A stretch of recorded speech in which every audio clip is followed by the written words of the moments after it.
Hello students, आज हम यहाँ पर आपको न्यूमेरिकल सॉल्व कराएंगे। Numericals on law of conservation of momentum. इससे प्रीवियस लेक्चर में हमने आपको law of conservation of momentum prove करके दिखाया था। उसी पे आज हम आपको एक न्यूमेरिकल सॉल्व कराने की कोशिश करेंगे। तो चलिए देखते हैं इसको। अ gun of mass 3 kg fires a bullet of mass 30 gram. Bullet takes 0.003 seconds to move through the barrel of the gun and acquires a velocity of 100 meter per second. Calculate recoil velocity of the gun, force exerted on gunman due to recoil of the gun. पहले तो इसका मतलब समझ लेते हैं कि इसका meaning क्या है। इसका मीनिंग ये है कि एक गन है जिसका वेट 3 kg है मास, तो उससे एक बुलेट को फायर किया गया। बुलेट का मास दिया है 30 ग्राम्स। बुलेट को 0.003 सेकेंड्स लगते हैं जो उसकी बैरल है उससे बाहर निकलने के लिए, यानी जो उसकी नली है बंदूक की, उससे बाहर निकलने के लिए, बंदूक की नली से बाहर निकलने के लिए उसे 0.003 सेकेंड्स लगते हैं। और वो जिस वेलोसिटी से निकलती है उसकी वेलोसिटी बुलेट की 100 मीटर पर सेकेंड है। तो यहाँ पे हमें कैलकुलेट करना है रिकॉइल वेलोसिटी ऑफ गन और force exerted on gun man due to recoil of the gun. चलिए इसको देखते हैं कैसे इसको सॉल्व कर सकते हैं। तो इसमें लगाएंगे according to law of conservation of momentum. यहाँ पे लिख देंगे according to law of conservation of momentum,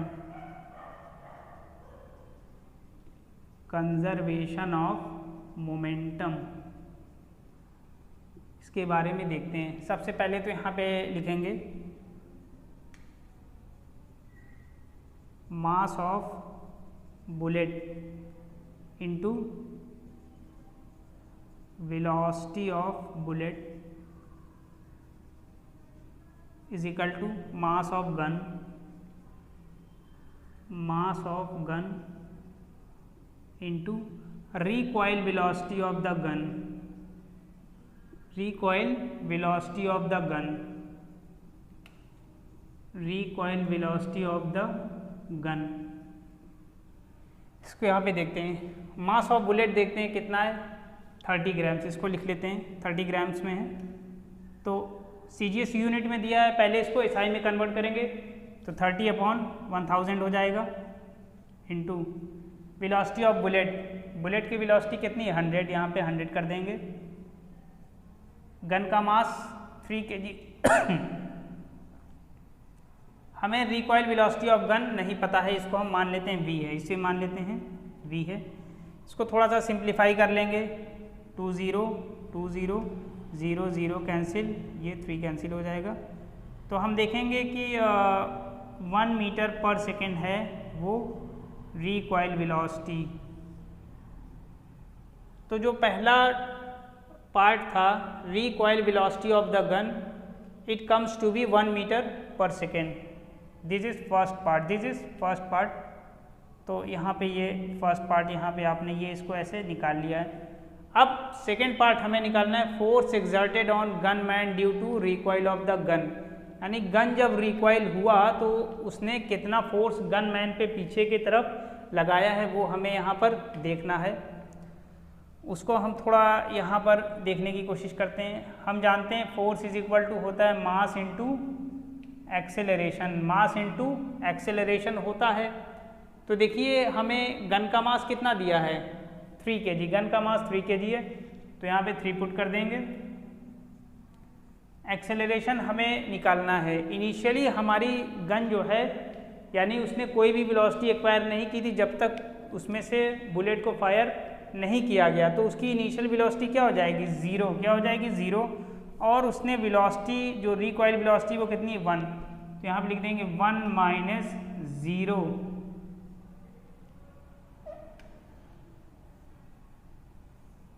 time कितना लगा है, 0.003 सेकेंड्स, 0.003 सेकेंड्स। अब यहाँ पर हमने एक्सेलरेशन के प्लेस पे कौन सा फॉर्मूला यूज़ किया है, यहाँ पे इसको नोट कर लेते हैं एक बार। हमें मालूम है कि एक्सेलरेशन होता है v minus u upon t, final velocity minus initial velocity upon time taken. तो एक्सेलरेशन हमारा v minus you by T होता है। v हमारा यहाँ पे ये आया है, इस v को हमने इस प्लेस पे रख दिया है। जब इनिशियली बुलेट फायर नहीं की गई थी तो हमारी इनिशियल वेलोसिटी क्या थी, 0। तो ये हमारा u है, ये हमारा u है। तो आप देखेंगे कि v minus you by T 0.003, point हटा के ऊपर 3 0 बढ़ा देंगे, 1 आ जाएगा। ये 1 इंटू 1000 ये हो जाएगा 1000। फोर्स की यूनिट न्यूटन, फोर्स की यूनिट न्यूटन। तो 1000 न्यूटन का फोर्स लगा है, 1000 न्यूटन का फोर्स लगा है। तो ये कंप्लीट सॉल्यूशन है इसका। एक बार इसको फिर से देख लेते हैं कि a gun of mass 3 kg fires a bullet of mass 30 gram. Bullet takes 0.003 seconds to move through the barrel of the gun and acquires a velocity of 100 meter per second. Calculate recoil velocity of the gun, force exerted on gunman due to recoil of the gun. हमने आपको बताया कि इसमें यहाँ पे according to law of conservation of momentum, यहाँ पे जो हमने यूज़ किया है ये law of conservation of momentum use किया है। सो क्या लिखेंगे, mass of bullet into velocity of the bullet is equal to mass of gun into recoil velocity of the gun. Bullet का मास 30 है ग्राम, CGS में दिया था, इसको हम SI में कन्वर्ट कर लेंगे, ग्राम को kg में कन्वर्ट करेंगे, 1000 से डिवाइड कर देंगे। वेलोसिटी दी है 100 यहाँ पर, तो 100 यहाँ रख देंगे, is equal to mass of gun 3 into velocity, ये हमें फाइंड आउट करना है। इसको थोड़ा सा सिंप्लीफाई करेंगे तो velocity comes out to be 1 metre per second. यानी जब बुलेट फायर की गई तो जो रिकॉइल वेलोसिटी है वो 1 मीटर पर सेकेंड की है। अब सेकेंड पार्ट में हमें कैलकुलेट करना था force exerted on gun man due to recoil of the gun, यानी जो गन का रिकॉइल हुआ है उसने गन मैन पे कितना फोर्स उसके शोल्डर पे अप्लाई किया है, तो उसको निकाल लेते हैं। We know that force is equal to mass into acceleration. Mass हमें यहाँ पे गिवन है 3 kg, 3 हमने यहाँ पे सब्स्टिट्यूट कर दिया है। एक्सेलरेशन का फॉर्मूला हमने बताया a is equal to v minus u upon t, final velocity minus initial velocity upon time taken, ये होता है। फाइनल वेलोसिटी आई है 1। इनिशियली जब बुलेट नहीं फायर की गई थी तो उसकी इनिशियल वेलोसिटी क्या है गन की, 0, तो यहाँ पे हम 0 रख देंगे। टाइम यहाँ पे गिवन है 0.003 सेकेंड्स, यहाँ पे 0.003 सेकेंड्स यहाँ पे रख देंगे। इसको थोड़ा सा सिंप्लीफाई कर लेंगे तो 1000 न्यूटन आएगा, यानी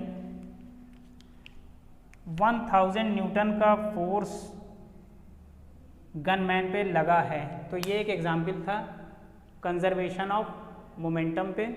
hope that you all have understood, please go through it, this is a very important problem given in Lakhmir Singh book, please go through it. So thank you students and have a very nice time.